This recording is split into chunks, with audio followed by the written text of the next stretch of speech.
Camada 8.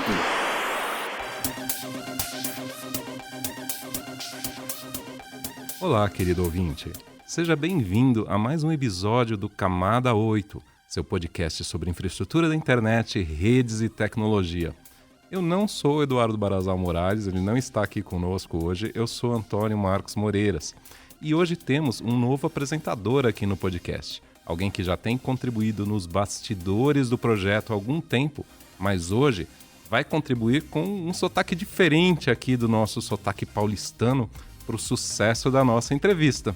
E eu sou o Anderson Modesto. Obrigado, Moreiras, pela apresentação. Eu queria já deixar vocês curiosos, né? De onde será que eu sou, né? De onde é esse meu sotaque? Uma dica é, eu sou de alguma cidade no Nordeste. Então, vamos ver se até o final do podcast vocês conseguem identificar. E hoje, pessoal, nós vamos entrevistar uma das pioneiras da internet no Brasil, né? Uma pessoa que está intimamente ligada à história da internet e que contribuiu muito para que a internet seja o que ela é hoje. E esse é o nosso quadro Roteamento de Ideias. Mas antes da entrevista, vamos para alguns avisos iniciais. Em primeiro lugar, gostaria de falar para vocês que esse ano nós vamos ter a Semana de Infraestrutura da Internet no Brasil em formato presencial. E vai ser um pouquinho mais cedo, vai ser de 24 a 28 de outubro de 2022.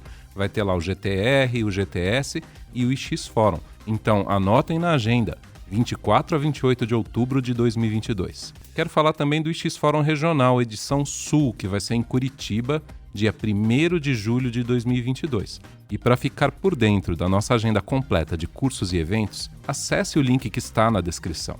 Inscreva-se e compartilhe. Não esqueça de ativar o sininho do Spotify.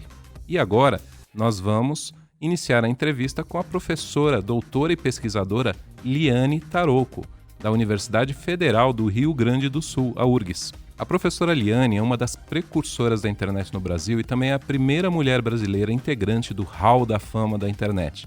Pode tocar a vinheta. Roteamento de ideias. Seja bem-vinda, professora Liane, aqui é o nosso podcast Camada 8. E como é de costume, a gente queria pedir para a senhora se apresentar para os nossos ouvintes, falar um pouquinho da sua formação, onde a senhora leciona, quais matérias a senhora ensina. Bom dia, eu quero agradecer o convite em primeiro lugar, me deixou bastante feliz em conversar com vocês. E passando direto ao ponto, eu fiz a minha graduação em Física. Eu tinha muito aquele sonho de ser cientista naquela época. A NASA estava em alta, aquela história toda, né? Mas, à medida que eu fiz o curso, eu meio que decepcionei. Eu esperava mais laboratórios, coisas assim, e era mais teoria. E na época também eu trabalhava e a empresa, era o Departamento Municipal de Águas e Esgotos, estava pensando em comprar um computador e selecionou uma série de funcionários para fazerem um teste, para ver se tinham aptidão, digamos assim, para a lógica típica do computador. E eu fui selecionada e fui fazer um curso, então, de programação. Na época, o computador que eles estavam pretendendo comprar era um NCR, e a linguagem era uma espécie de assembler, NIT. Mas eu me apaixonei pelo aquele trabalho com computadores. E pouco tempo depois eu fiz também um curso de Fortran na universidade, que era a linguagem que os professores usavam de modo geral, e passei a trabalhar como bolsista de iniciação científica também desenvolvendo, e me apaixonei. Só que na época não tinha graduação em computação. Então eu terminei a minha graduação em Física para ter o diploma, e logo em seguida fui convidada para trabalhar no CPD da URGS, como professora, mas naquela época a gente fazia de tudo um pouco. Dava aulas, fazia análise de sistema, desenvolvia programação, nós éramos todos multitarefas. Aí, no ano seguinte, eu comecei a ficar inquieta, tinha que estudar mais, não estava muito contente só com aquilo, então acabei me inscrevendo no mestrado em computação, que recém abriu. Fiz o mestrado e, de novo, né, na metade, eu comecei a ficar assim meio inquieta, o que eu vou fazer e tal. E aí eu tive a sorte de ser enviada pelo nosso diretor para fazer um treinamento no Rio e entrei em contato com o mundo maravilhoso das redes. Fiz um curso com o professor Leonard Kleinrock. Era o meu ídolo já, porque eu já tinha estudado alguns livros dele sobre a teoria das filas. E eu voltei para Porto Alegre e disse para o coordenador, olha, eu quero fazer a minha dissertação em redes. Esquece o assunto que eu estava trabalhando, não vou trabalhar mais. Bom, disse ele, só tem um problema, que é que vai te orientar. Eu digo, eu me viro. Então, ele acabou sendo o meu orientador, ele entendia muito de eletrônica, ele era engenheiro eletrônica, né, o professor Dalton Nunes, e eu fiz a minha dissertação. Depois de um tempo, eu fiquei assim, parado, porque tinha família já e tal, era difícil me deslocar, mas acabei recebendo um convite para ir fazer doutorado na USP. E fui lá fazer, na Poli, né, em engenharia eletrônica / sistemas digitais, um doutorado que eu tive a sorte de conseguir montar bem focado na área de redes. Então, de novo, trabalhei, né, com redes, que era o que eu queria. Então, essa foi a minha formação. Trabalho desde aquela época como professor.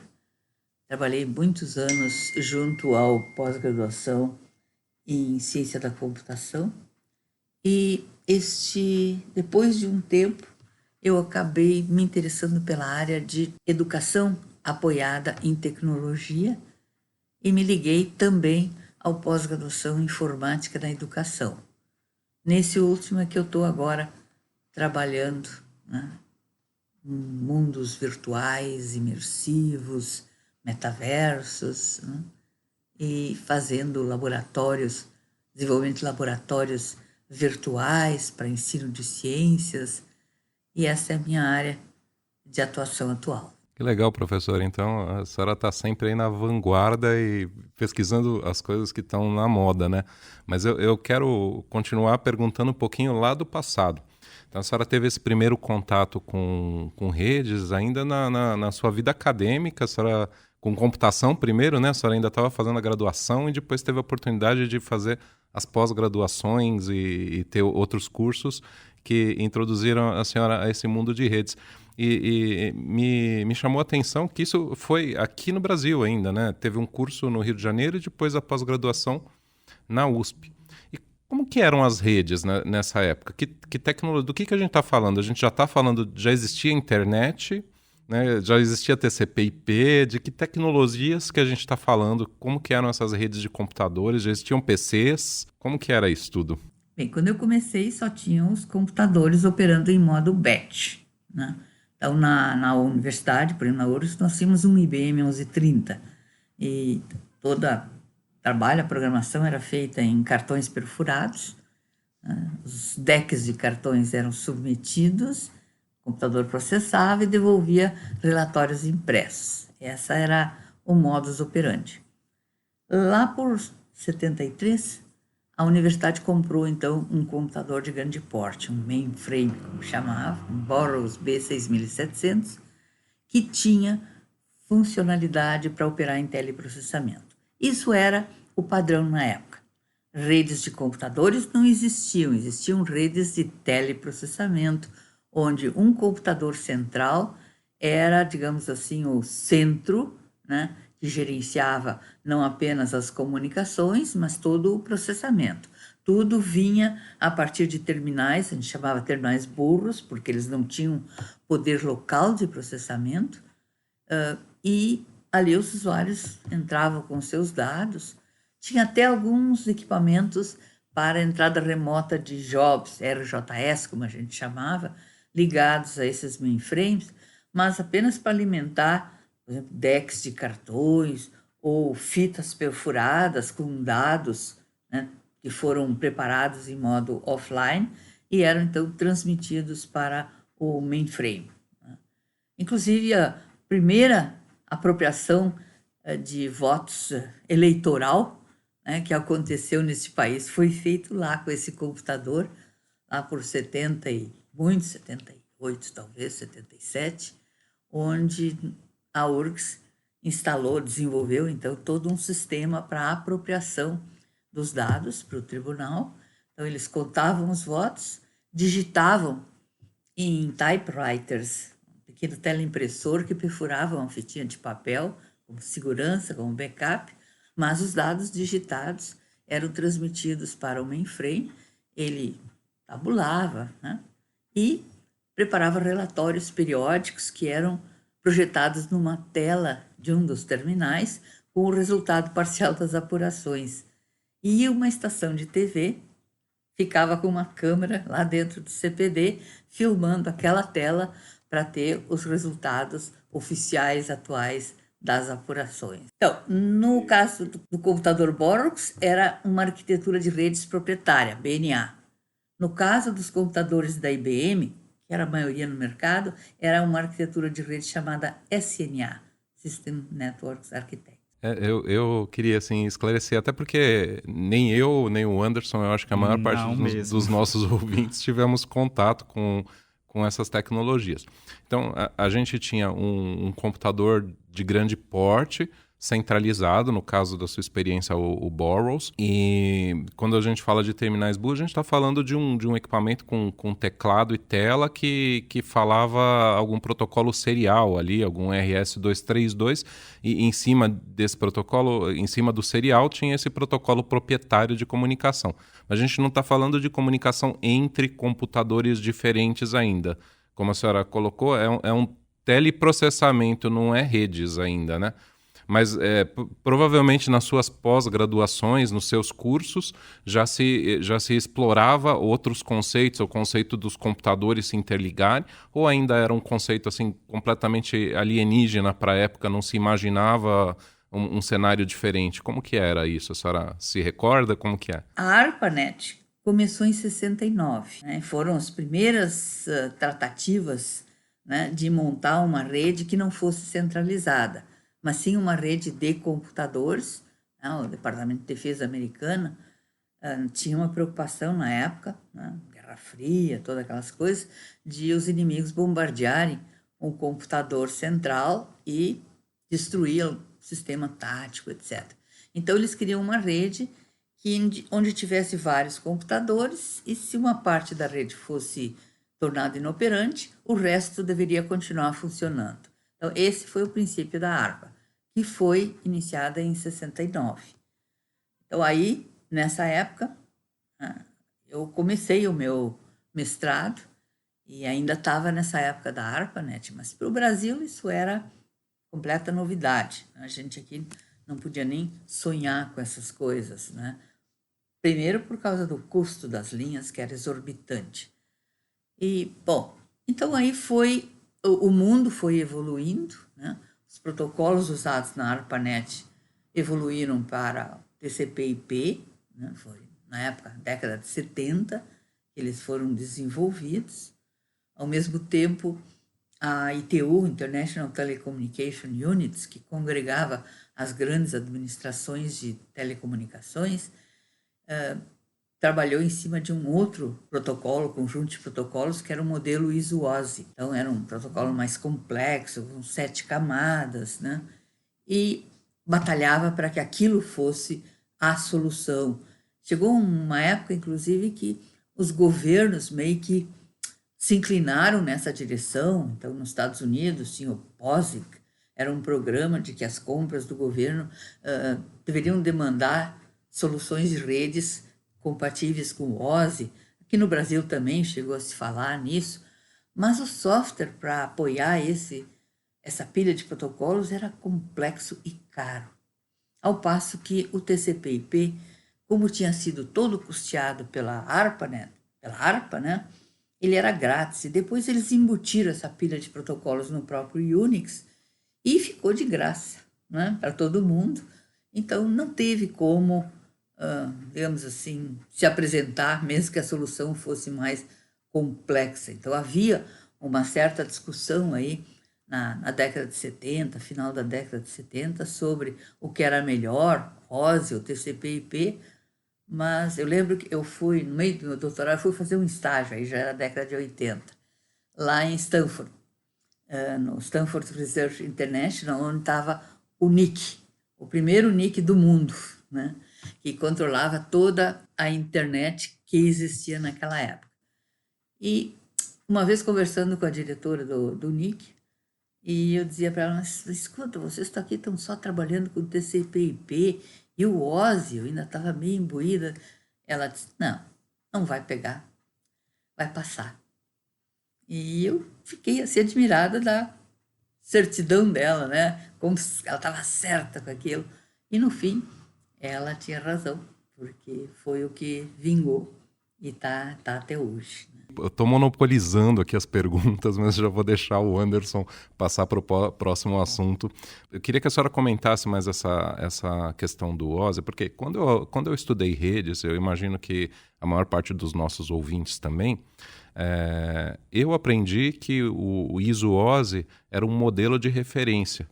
Até poucos anos atrás, até vi trabalhar aqui no NIC-BR, eu não sabia que o ISO-OSI tinha existido de fato como uma implementação, como um software que tinha rodado de fato como um protocolo.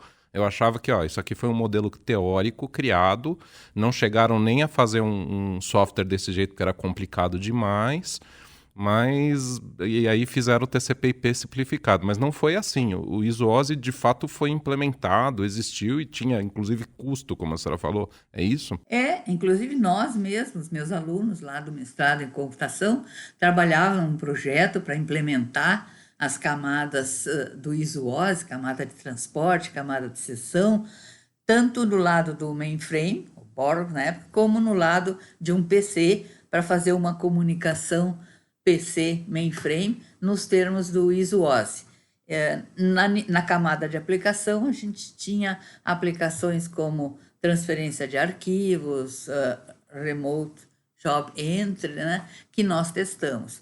Outros centros, havia um software da comunidade acadêmica, veio da Europa, chamado ISO-DE, ISO Development Environment, que nós também recebemos aqui e testamos nos primórdios da RNP. Nós instalamos o ISO-DE e fazíamos, então, testes, monitoração para conhecer melhor o protocolo, como era. A Embratel, uma das aplicações mais famosas, digamos assim, em cima da pilha OSI, era X400, correio eletrônico. E a Embratel, inclusive, oferecia um serviço comercial de correio eletrônico baseado em X400, com toda a pilha OSI, né, apoiando, e vendia esse serviço no Brasil naquela época. Então, era realmente tanto disponível como um serviço comercial, software comercial, caro, mas também tinha algumas versões acadêmicas que nós chegamos a testar e experimentar. Na primeira, digamos, debut da RNP, lá em 89, num congresso da Sucesso, uma das aplicações que a gente trabalhou para colocar para show era o ISO-DE e o X400, correio eletrônico, a moda ISO-OSI. A gente vai voltar nesse assunto ainda da RNP, né? A gente tem algumas perguntas preparadas para a senhora, mas antes da gente começar a falar da RNP, em alguns episódios passados, né, fevereiro, a gente entrevistou o Demi, né? A gente falou um pouquinho sobre a primeira conexão com a internet no Brasil. Então, eu acho que o que eu queria perguntar à senhora é, a senhora teve algum contato com o Demi naquela época? Vocês chegaram a trabalhar junto com ele em algum projeto? E quando foi, né, esse seu primeiro acesso à internet, realmente, de fato, na universidade em que a senhora trabalhava, né? De onde foi que veio essa conexão com a internet, né? Veio daqui de São Paulo, da FAPESP? Como é que foi? Fala aí um pouquinho pra gente, por favor. Na verdade, o meu primeiro contato com a internet foi quando eu visitei uma vez a Universidade de Califórnia, Los Angeles, e lá eu fiquei, assim, pasma com as facilidades, né? Alunos trabalhando de casa, né, ligados ao campus, e eu voltei para o Brasil muito frustrada, né, porque nós não tínhamos aqui aquela facilidade, nem se sonhava devido ao custo das ligações internacionais. E eu, naquela época, também já frequentava um grupo que eu fui indicada pela Sucesso para ser representante do Brasil no TC6, é o Comitê Técnico de Comunicação de Dados da IFIP, International Federation for Information Processing. E as pessoas lá do comitê me perguntavam, mas como? Vocês não têm nem BitNet no Brasil?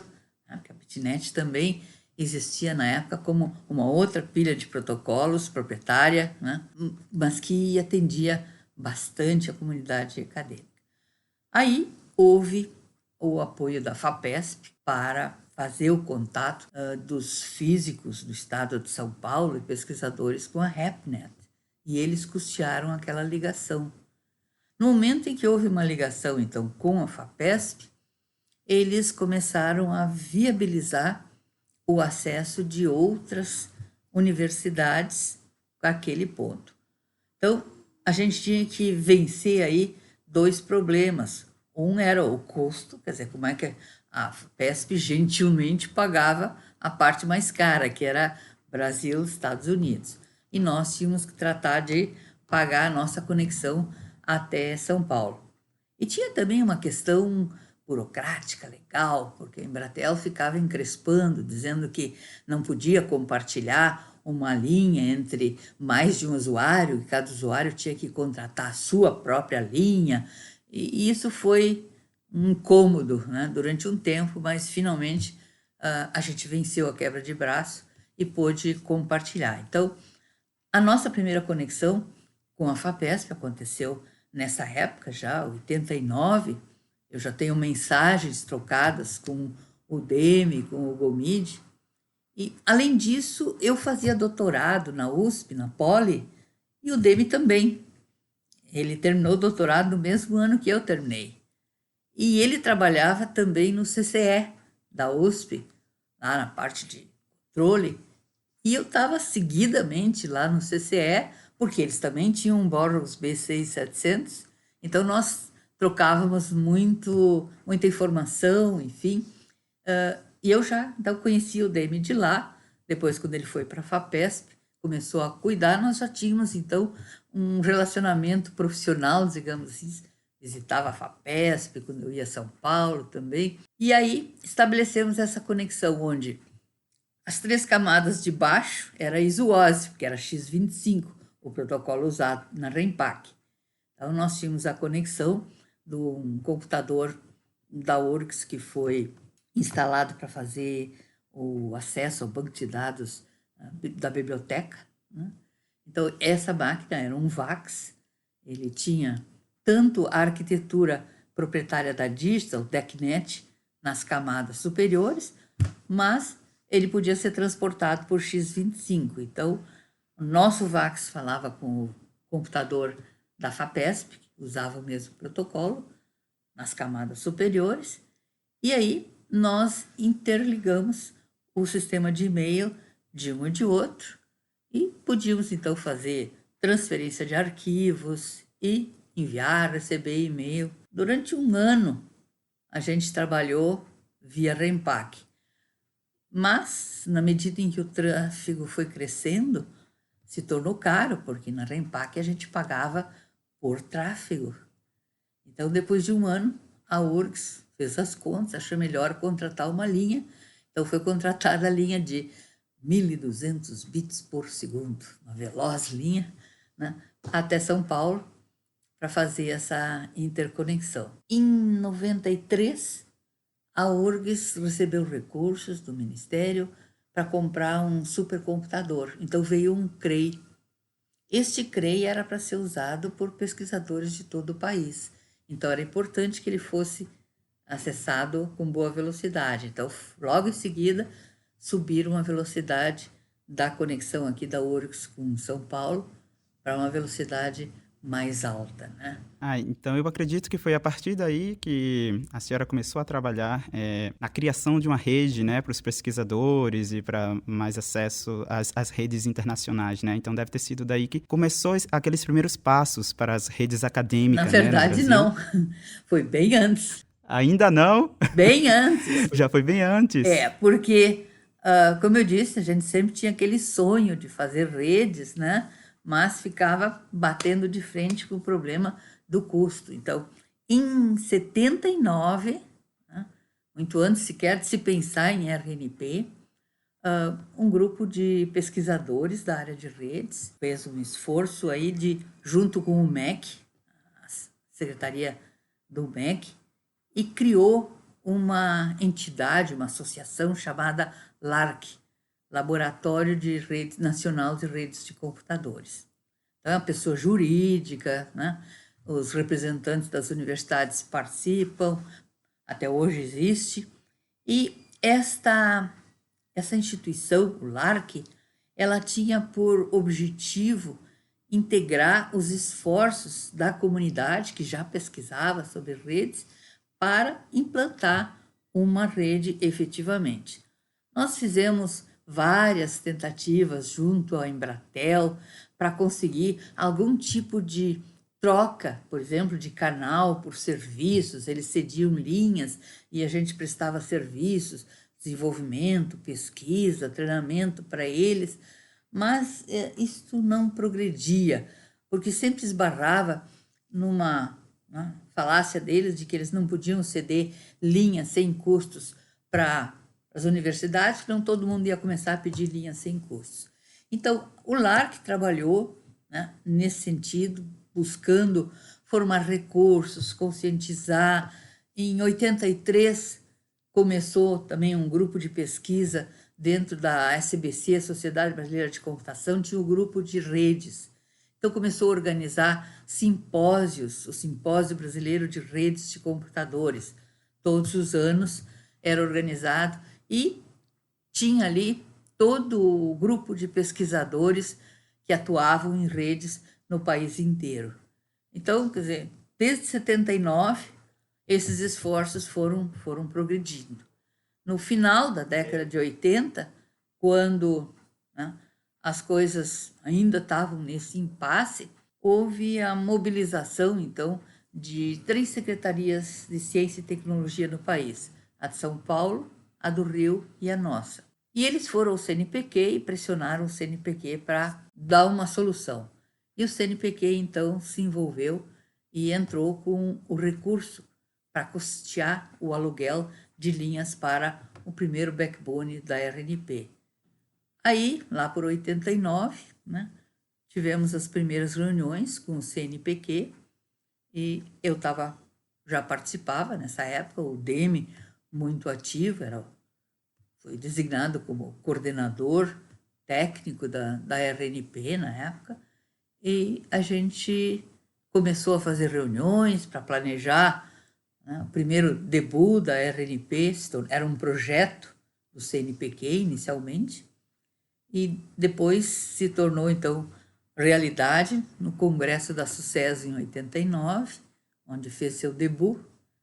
A partir dali foi criado um comitê, digamos assim, de planejamento, gestor da RNP, e as coisas, então, começaram a florescer. Eu acho que eu sou muito novo para lembrar dessas coisas, né? Eu acho que talvez o Moreiras, não sei. Eu também não lembro, não. Provavelmente vocês nem eram nascidos.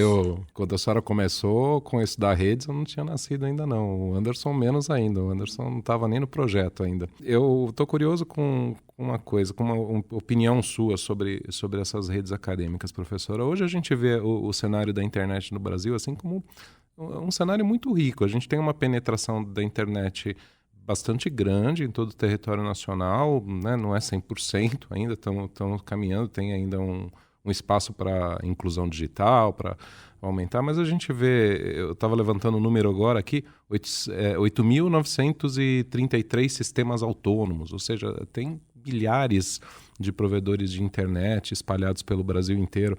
A senhora comentou também sobre a Embratel, que encrespou com o compartilhamento de linhas. Eu me lembrei, eu fiquei pensando, né? Poxa, a gente tem coisas cíclicas, né? Agora a gente está discutindo, aí está um tema da moda, discutir compartilhamento de infraestrutura.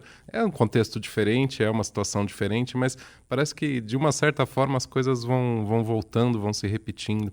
Mas a minha pergunta mesmo, depois dessa enrolação toda aqui, é sobre o papel das redes acadêmicas no desenvolvimento da internet. Eu acho que a maior parte dos nossos ouvintes são funcionários de provedores de internet, ou talvez, embora tenha também muita gente da comunidade acadêmica, mas tem muita gente aqui de empresas privadas, que são usuários da internet ou provedores de internet. E eu gostaria de perguntar qual foi a importância e qual é a importância ainda hoje de todas essas redes acadêmicas que foram por onde a internet entrou no Brasil aqui. Qual é a opinião da senhora? O que a senhora poderia falar para a gente sobre isso? Não apenas aqui, mas no mundo inteiro, o papel das redes acadêmicas é muito importante, porque é ali que se testam ideias, que se faz experiências.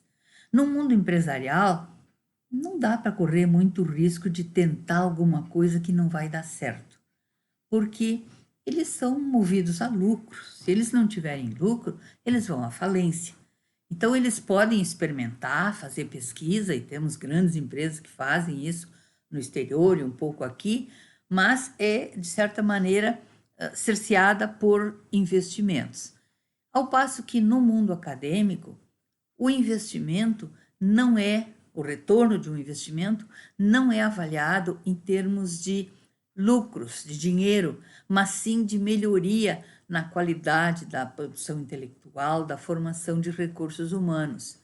Então, por exemplo, comprar um supercomputador, né, que custou quase 5 milhões de dólares numa certa época, era absolutamente impensável para qualquer instituição privada. Mas, para o meio acadêmico, onde o Ministério fazia um investimento, porque acreditava que aquilo ia promover o desenvolvimento científico do país, e isso teria retornos em desenvolvimento de tecnologia, e então melhorar a competitividade das empresas brasileiras e ter um retorno a longo prazo, a médio prazo, então é uma coisa factível, né? Então essa é a diferença. Sem a academia para testar, né? Por exemplo, nós investimos muito tempo experimentando com o modelo ISO-OSI. E depois, bom, tínhamos experiências concretas para mostrar. Está aqui, ó, compara esse protocolo com esse protocolo, o tráfego é tanto maior, as vantagens que esse aqui tem não compensam isso, aquilo. Ou seja, nós temos interesse, formação e tempo e recursos para investigar em coisas que podem ou não dar certo. Essa é a grande, digamos assim, o grande apoio, a grande vantagem da academia no desenvolvimento tecnológico. E a senhora acha que esse papel histórico, que obviamente deu resultado, porque a gente vê esse cenário muito positivo em relação à internet aqui no Brasil, ele ainda se sustenta hoje? As redes acadêmicas continuam fazendo esse papel? No tocante à internet, isso está acontecendo? Poderia acontecer de uma forma diferente, melhor, ou é satisfatório da forma que acontece hoje, essas pesquisas na área de rede e de internet? Sim, são. As pesquisas envolvidas no mundo acadêmico, elas têm continuado a empurrar a fronteira do conhecimento, a testar ideias, né? Porque muitas vezes alguém, por exemplo, da área da indústria, vem com uma ideia nova de desenvolvimento. Só que alguém tem que testar essa ideia nova de forma isenta, porque pode ser que eles estejam testando, propondo uma nova ideia que, na verdade, vai manter o seu público-alvo cativo. E a academia pode dizer, olha, cuidado, se entrar por este caminho, tem esse, aquele risco. Um exemplo clássico é toda a discussão que se tem hoje em dia em termos de serviços avançados de celular, 5G. As empresas querem vender isso porque é mais negócios, lucros. Agora, quem é que vai fazer uma pesquisa isenta, neutra, e investigar realmente os benefícios e os riscos em todos os aspectos? É a academia. Com essa colocação da senhora, a senhora citou o 5G, mas eu não pude deixar de pensar aqui no metaverso e toda essa questão que está sendo estudada hoje, que eu acho que a senhora, pelo que comentou aqui nos bastidores com a gente, está envolvida, né? Como que está sendo essa pesquisa, esse desenvolvimento? É uma dessas tecnologias que pode apresentar riscos e a academia tem o papel ali de experimentar e apontar isso? Como que é? Sim, todas As tecnologias têm o lado bom e o lado ruim. Por exemplo, hoje nós temos na crista da onda os metaversos, mas também temos a computação de vestir, né? O sensoriamento extensivo que é possível com reconhecimento de rostos, né? Placas de carro, etc. E tudo isso pode ser usado para o bem, mas também para um controle abusivo de governos, de instituições privadas sobre as pessoas, com vistas a tolher suas liberdades de escolha, ou mesmo para ameaçá-las e contê-las, como acontece nos países comunistas, né? A Rússia, a China. Então, essas tecnologias, metaverso, por exemplo, hoje está na crista da onda, mas a gente já trabalhava com mundos virtuais imersivos há vários anos.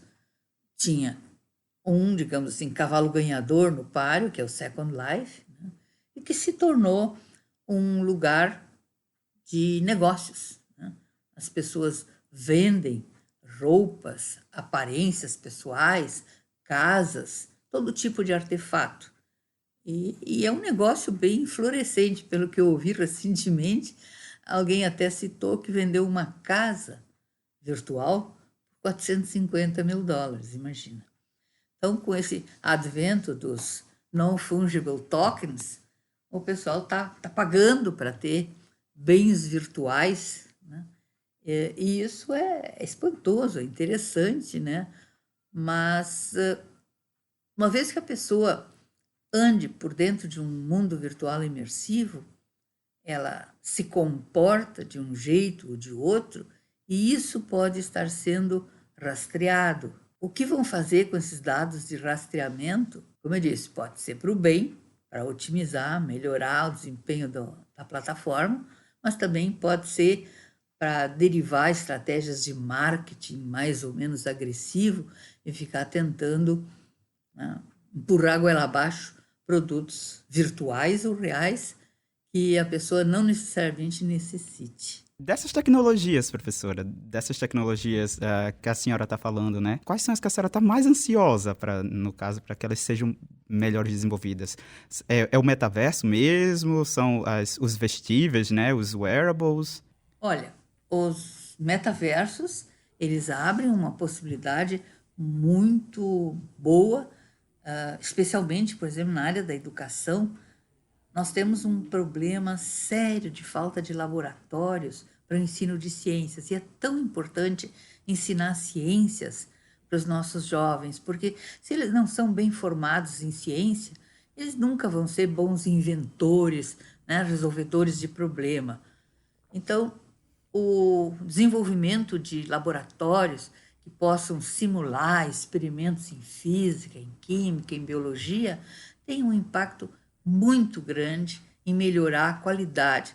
Vê esses testes dos quais o Brasil participa, PISA, quão triste a nossa posição, né, na área de matemática e ciências. Tem muito que precisa ser feito. E essas tecnologias, então, podem superar essas lacunas, porque com um celular na mão, a gente hoje já tem um viewer capaz de exibir determinados metaversos. Nós estamos trabalhando com por exemplo, que tem um viewer para celular.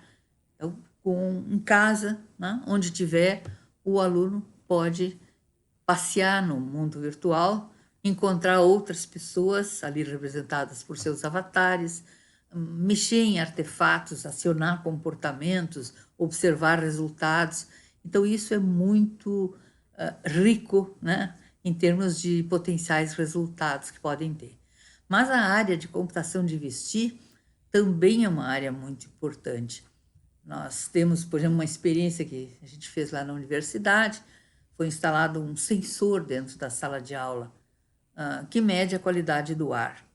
E um dos resultados que a gente comprovou foi que quando a gente coloca umas 20 pessoas, por exemplo, dentro de uma sala de aula, em cerca de 1 hora e pouco, o nível de CO2 já sobe acima do patamar recomendado, que é 1.500 partes por milhão.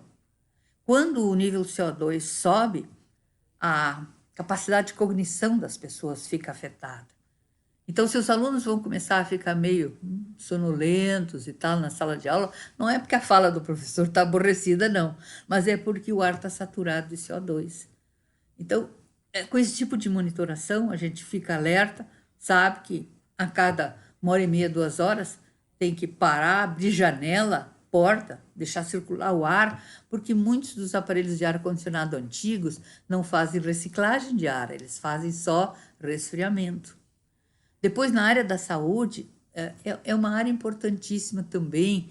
A gente pode melhorar o bem-estar físico dos nossos estudantes e da população em geral a partir da monitoração de seu desempenho, quantos passos caminhou, como é que foi o seu batimento cardíaco quando fez esse, aquele exercício, e até monitoração contínua, por exemplo, monitorar pressão, monitorar arritmias.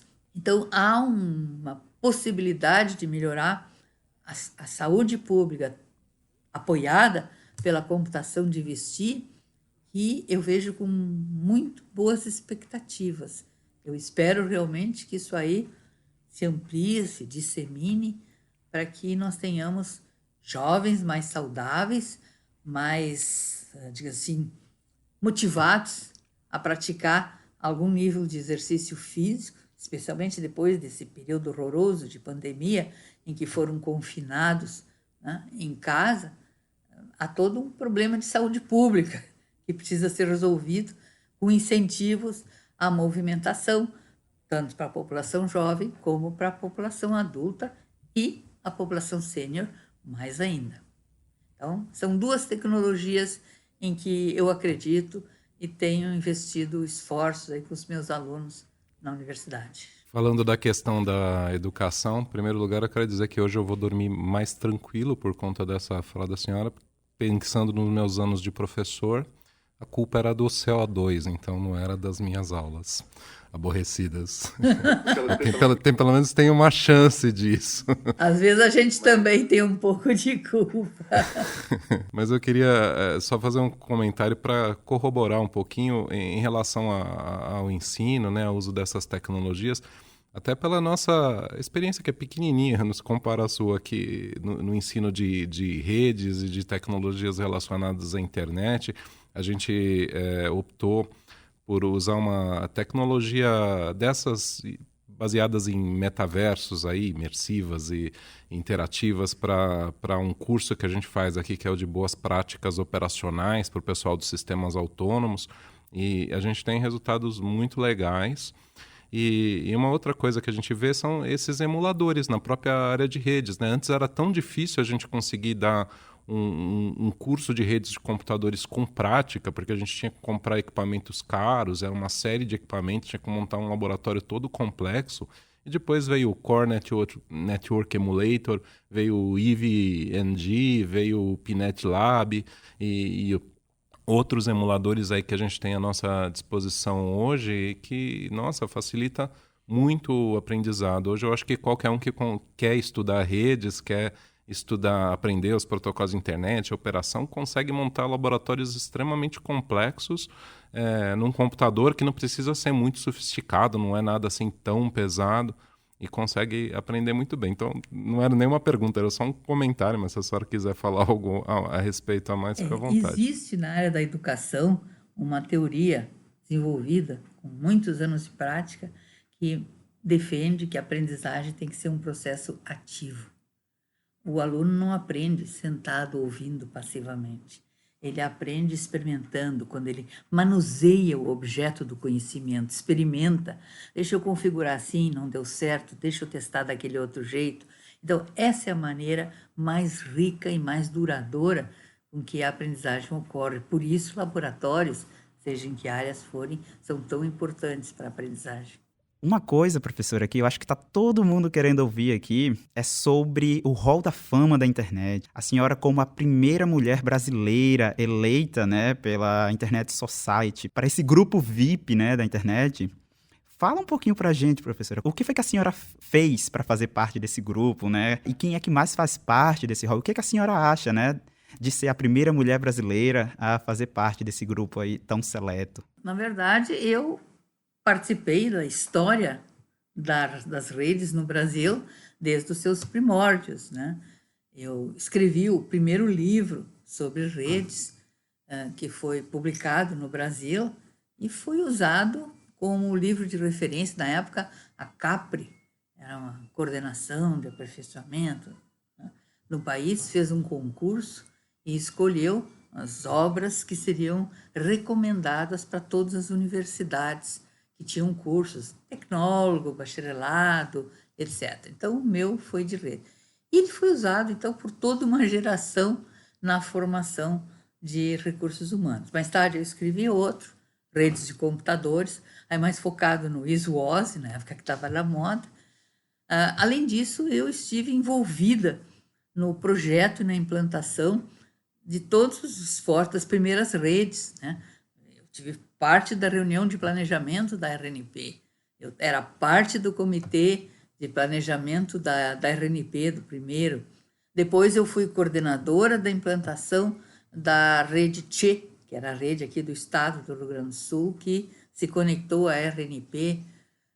Eu também integrei os esforços junto com o comitê gestor desde o seu nascedor. Eu fui membro do comitê gestor, representando a comunidade acadêmica, e naqueles tempos pioneiros nós organizamos treinamento online, eu acho que foram os primeiros cursos online de redes que se fez nesse país. Nós fazíamos, então, para oferecer treinamento para todos os operadores de redes, porque ninguém sabia lidar direito com aquilo. Então, foi esse meu trabalho de ajudar a construir a internet no Brasil, as redes do Brasil, tanto na formação de recursos humanos, quanto na implantação propriamente dito das redes. Então, esse foi, acredito, o motivo de eu ter sido indicada. Foi um reconhecimento bastante merecido, né, professora? A senhora, todo mundo sabe, talvez alguns ouvintes nossos nem tivessem, não conhecessem a senhora antes, por isso que a gente justamente quis trazê-la aqui para o Camada 8, entrevistá-la, mas a senhora com certeza deu uma contribuição extremamente importante para o desenvolvimento da internet aqui no país. E, assim, por ter participado da história toda da internet, eu queria saber, primeiro, o que a senhora acha do presente da internet em relação ao que se imaginava antes? E o que a senhora acha do futuro? Quer dizer, a internet hoje é o que se imaginava lá na década de 70 em relação à rede? Se fazia ideia de que ia ser do jeito que é hoje? E o que se espera daqui para frente? O que seria talvez até desejável daqui para frente? Você já falou de algumas tecnologias específicas, mas de forma geral, né, como que a senhora gostaria de ver o desenvolvimento da internet? Em primeiro lugar, eu acho que o que se espera da rede é que ela se torne invisível, que a gente nem perceba que ela está ali, mas que a gente possa usar os serviços, né? Hoje em dia, nas grandes cidades, pelo menos, quem é que cogita atravessar a cidade sem usar um Waze para ajudar na navegação, né? Então, esse tipo de serviço não era nem cogitado na década de 70, mas a gente já tinha aspirações, digamos assim, de que a rede pudesse estar presente em todo lugar onde a gente necessitasse dos seus serviços. Então, essa permeabilidade, né, esse funcionamento suave, sem percalços, né, quando solicitado, era o que a gente esperava, é o que está se concretizando e é o que eu imagino vai continuar a crescer. Por exemplo, na medida em que os dispositivos, sensores, a internet das coisas, começar a proliferar, nós vamos ter dentro de casa, né, artefatos com comportamentos melhores, economia de energia elétrica, avisos sobre problemas, caso de autodiagnóstico. Os carros hoje em dia já têm isso, né? Rotinas de autodiagnóstico. Então, tem uma série de benefícios para a humanidade que podem ser derivados na medida em que a gente vai ter a internet das coisas também.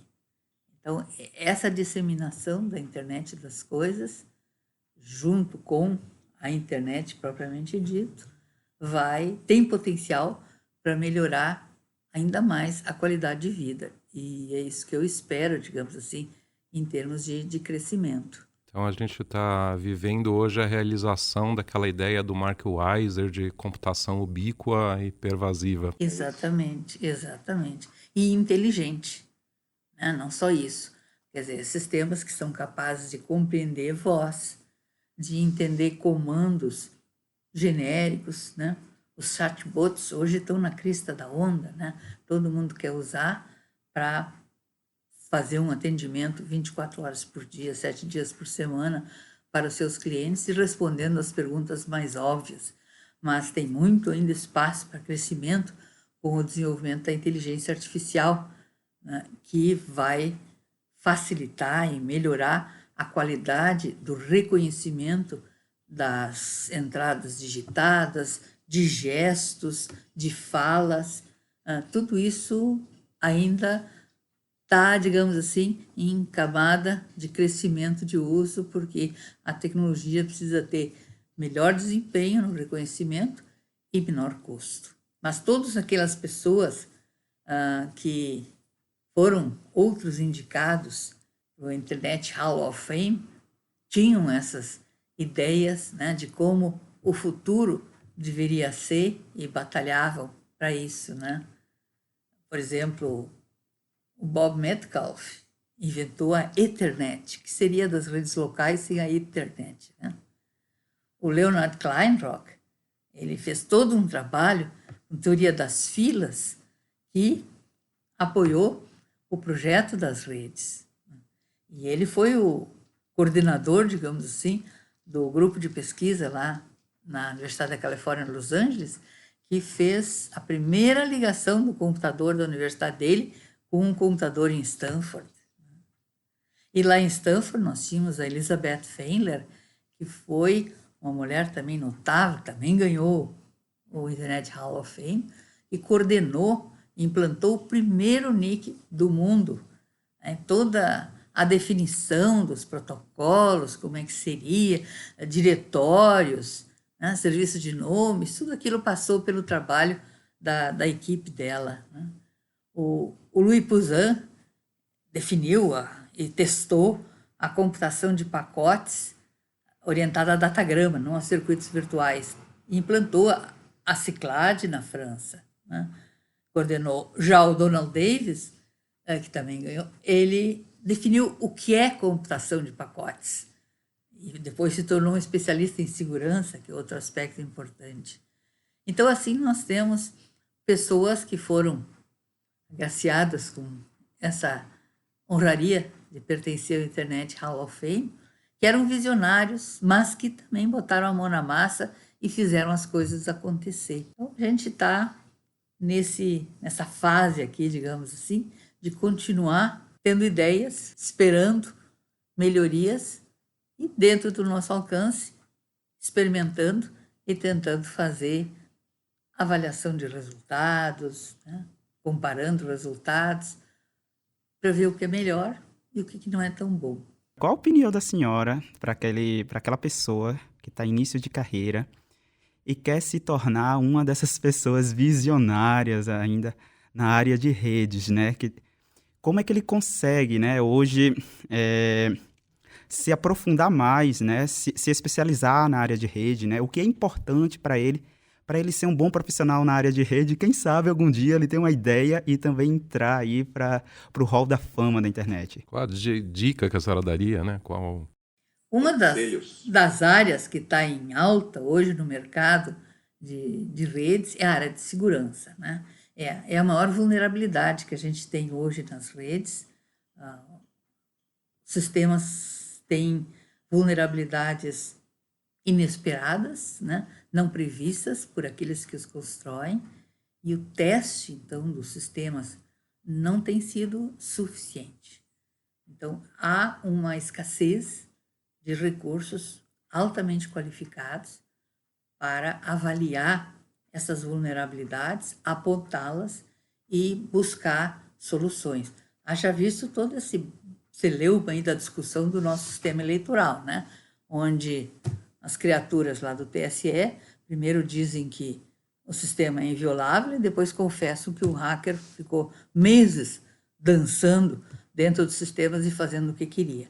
Então, há necessidade, sim, de se trabalhar a segurança em todos os aspectos, fechar as vulnerabilidades, porque isso pode afetar terrivelmente a vida das pessoas, na política, no meio acadêmico, na saúde, na financeira, para não dizer, né, menos.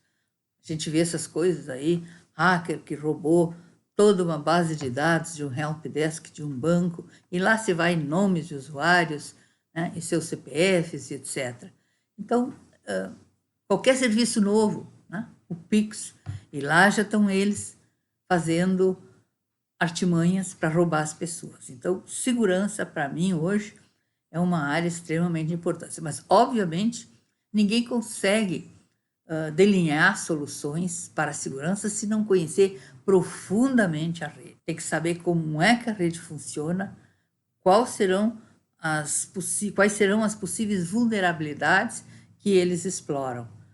Porque podem ser coisas até bem simples, né? Um ataque de denial of service, por exemplo, contra determinado servidor, ou mesmo contra um backbone, ele pode ser concretizado por um envio de pacotes ping, a partir de montanhas de máquinas vulnerabilizadas por vírus.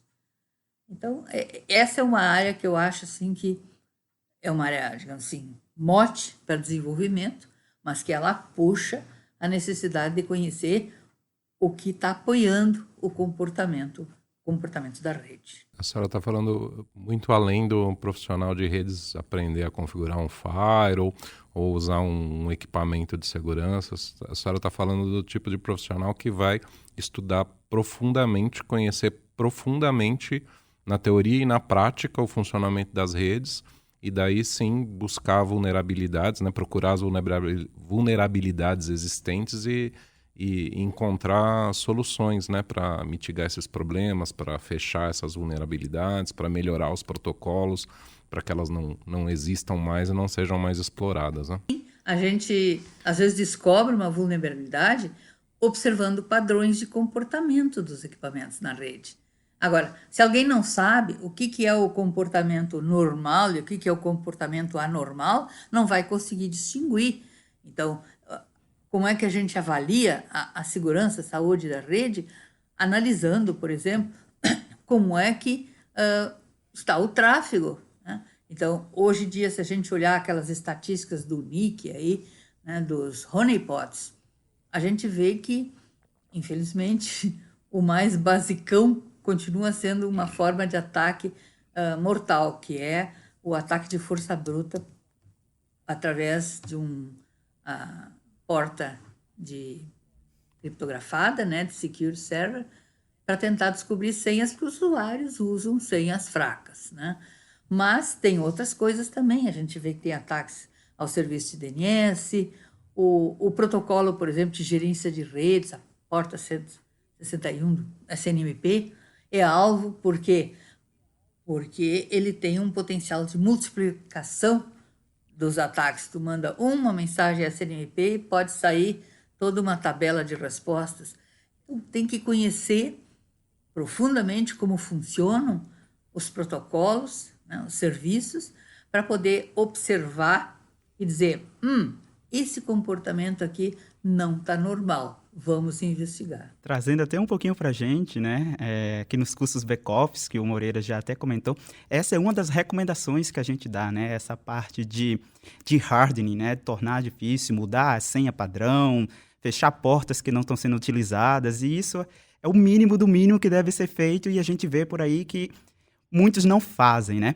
E para vocês que estão aí em casa, então, pessoal, e se vocês querem ser um dos novos, né, integrantes do Hall da Fama na internet, é investir mesmo agora em segurança, né? Vocês viram a professora Eliane falando que tem muita coisa vindo por aí, e invistam nessa área e quem sabe vocês se tornam um dos novos integrantes. O que você acha, Moreira? É isso, aprender sobre redes, né? Esses problemas que a professora citou agora não são nem problemas que são tão difíceis de serem resolvidos, né? São problemas já muito bem conhecidos, com soluções conhecidas, ou contornos pelo menos conhecidos aí. Tem que se estudar, né? Tem que se saber o que se está fazendo na hora de operar a internet, porque a internet isso é uma rede de redes, todo mundo depende de todo mundo, né? E vigiar sempre, porque problemas conhecidos não quer dizer que eles não vão ser reusados, né? Mas existe todo um universo de problemas ainda não conhecidos que algum hacker bisbilhoteiro vai descobrir num futuro próximo e vai usar, com certeza. Então, a vigilância eterna é o preço que se paga para ter segurança. Professora, a gente quer agradecer imensamente a disponibilidade da senhora de vir aqui, de fazer essa entrevista com a gente. Vir aqui não, é vir aqui virtualmente nesse ambiente, fazer a entrevista com a gente. A gente aprendeu bastante, foi muito legal. E eu queria perguntar se a senhora tem algum comentário, algum assunto que a senhora queira abordar, algum comentário final. Independente de ir para o Internet Hall da Fama ou não, é muito divertido trabalhar com redes. É uma área fascinante, porque os problemas não se repetem. A gente tem que descobrir novos motivos para problemas velhos. E eu acho que é uma delícia trabalhar num ambiente assim que de monotonia não tem nada.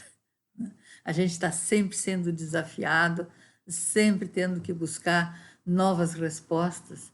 Então, é uma área boa, uma área muito boa de trabalhar, que traz muita gratificação profissional. A gente vê esse saudosismo que a senhora tem em falar das redes de computadores. A gente vê o que a gente chama do brilho no olho, né? Até hoje, desde aquela época, desde 70, né? Então, a senhora ainda continua apaixonada pelas redes. Eu queria dizer que da minha parte, eu adorei hoje a entrevista, né? De ter participado aqui com a senhora, eu aprendi bastante e agradecer a sua participação. Eu que agradeço a honraria dessa entrevista. Obrigado, professora.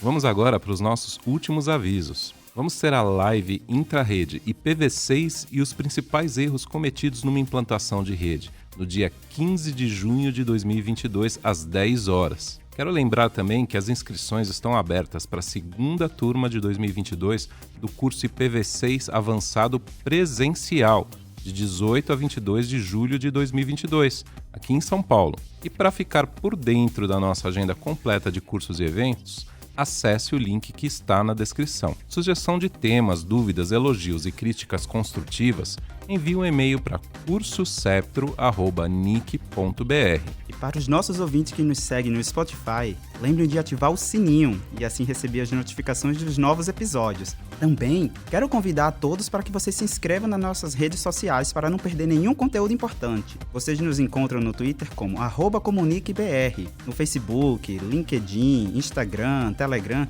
nós somos @NicBR. E no YouTube é só procurar por NicBR Vídeos. Esperamos que você tenha gostado do episódio e qualquer problema, se lembre sempre, é culpa da camada 8. Tchau, tchau, pessoal. Tchau, gente. E é bom lembrar que essa é uma das iniciativas proporcionadas pelo registro de domínios.br. Registre também o seu .br.